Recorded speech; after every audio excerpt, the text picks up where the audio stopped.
Hello friends, ఈరోజు మనము మంచి పరోటా చేసుకుందాము.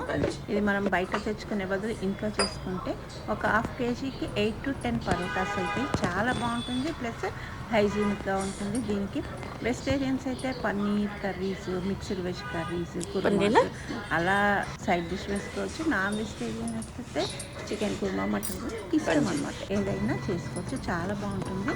దీనికి ఓన్లీ మైదా తీసుకుంటాము. ఇందులో మనము బేకింగ్ సోడాస్, బేకింగ్ పౌడర్స్ ఏమీ వేయము. ఓన్లీ మైదాలో కొంచెం సాల్ట్, కొంచెం షుగర్ వేసుకొని కొంచెం వాటర్ పోసుకొని చపాతీ పిండి కంటే కొంచెం లూజ్గా కలుపుకోవాలి. అయితే కలుపుకున్నాక దీన్ని మాత్రం బాగా పిసకాలి. అందులోనే ఉంటుంది. మనం ఎంత బాగా దీన్ని మర్దన చేస్తుంటే పిసికితే పరోటా అంత స్మూత్గా నోట్లో వేసుకుంటే కరిగిపోతుంది. దీనికి ఇంట్లో వాళ్ళందరూ హెల్ప్ కూడా తీసుకోవచ్చు. ఎందుకంటే మైదా కొంచెము మనము పిసకాలంటే కొంచెం కష్టంగా అనిపిస్తుంది కదా. కొంచెము అందరూ హెల్ప్ తీసుకోవచ్చు. వీలుంటే మనమే చేసుకోవచ్చు. మనము మన కిచెన్ ప్లాట్ఫామ్ని మంచిగా నీట్గా చేసుకుని దాని మీద వేసి దాన్ని బాగా మర్దన చేసుకోవాలి. ఒక 10 minutes దాకా చేసుకొని పైన నీళ్ళు రాసి ఒక 15 minutes దాన్ని అలా పెట్టేసుకుంటే చాలు. తర్వాత మనం చపాతీకి ఎంత ముద్ద తీసుకుంటామో అంత ముద్ద తీసుకొని మ్యాక్సిమం ఎంత సన్నగా చేసుకుంటామో అంత సన్నగా చేసుకోవాలి. ఇది రౌండ్గానే రావాలి అట్లా ఏమీ లేదు. హనీవెన్గా వచ్చినా కూడా పర్వాలేదు, కానీ దాన్ని ఎంత పలుచగా చేసుకుంటే మనకి అంత బాగుంటుంది. అన్ని ఫోల్డింగ్స్ వస్తాయి అన్నమాట. అంటే మనము ఎంత పెద్దదైతే అన్ని ఫోల్డింగ్స్ చేసుకోవచ్చు. ఇలా నేను రౌండ్గా చేసుకున్నాక దీని మీద కంపల్సరీగా ఆయిల్ రాయాలి. ఆయిల్ రాసేసి పైన పిండిని చల్లాలి కొంచెం లైట్గా. ఇది కంపల్సరీ అన్నమాట.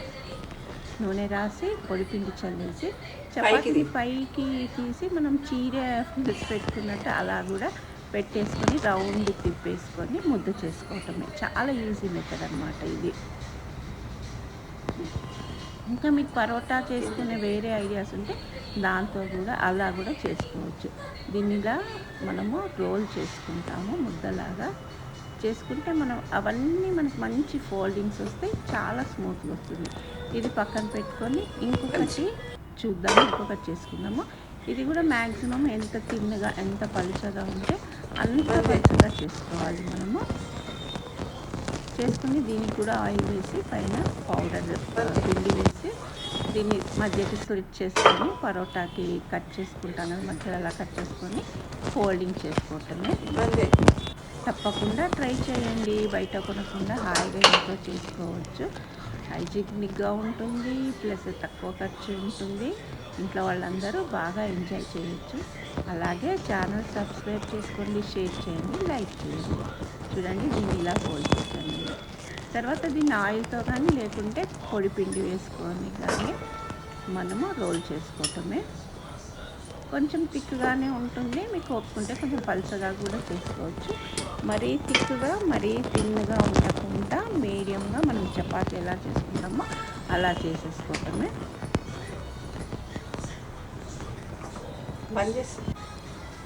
కొంచెం ఇది కటింగ్ కరగాల్సింది. హోమ్ మేడ్ కదా, ఎలా అయినా చేసుకోవచ్చు. మనము రౌండ్గానే ఉండాలి అని లేదు. కాకపోతే కొంచెం ట్రై చేసుకొని రౌండ్ తర్వాత పెంకు మీద వేసుకొని దీన్ని బటర్తో కానీ ఆయిల్తో కానీ కొంచెం మీడియం ఫ్లేమ్ పెట్టుకొని చేసుకొని ఒక్కసారి దీన్ని 2 చేతులతోటి కొంచెం దాన్ని అలా కొడితే దాంట్లో ఉన్న లేయర్స్ అంతా లూజ్ అయ్యి పరోటా చాలా మెత్తగా, చాలా సాఫ్ట్గా, చాలా బాగుంటుంది.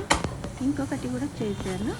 దీన్ని కూడా వేయగానే ఫస్ట్ ఆయిల్ వేసేసుకొని తిప్పుకోవటమే. ఆయిల్ కానీ బటర్ కానీ ఘీ కానీ ఏదైనా వేసుకోవచ్చు. చూడండి ఎంత బాగుంటుందంటే తప్పకుండా ట్రై చేయండి. అందరు ఎంజాయ్ చేస్తారు దీంతో. ఎప్పుడైనా మైదా యూజ్ చేయొచ్చు. ఒకవేళ పూర్తిగా మైదా అనుకుంటే మైదా 1 కప్పు, గోధుమ పిండి 1 కప్పు అలా కూడా తీసుకోవచ్చు. చూడండి ఎంత లేయరీగా ఉందో, చాలా బాగుంటుంది. తప్పకుండా ట్రై చేయండి. నేను దీనికి ఆ రోజు పన్నీర్ బటర్ మసాలా చేశాను. నేను అది షూట్ చేయలేకపోయాను. ఈసారి ఏదైనా ఇంకొక మంచి వెరైటీ కర్రీ తోటి నేను మళ్ళీ ఇంకొక వీడియో చేస్తాను. తప్పకుండా ట్రై చేయండి, ఎంజాయ్ చేయండి.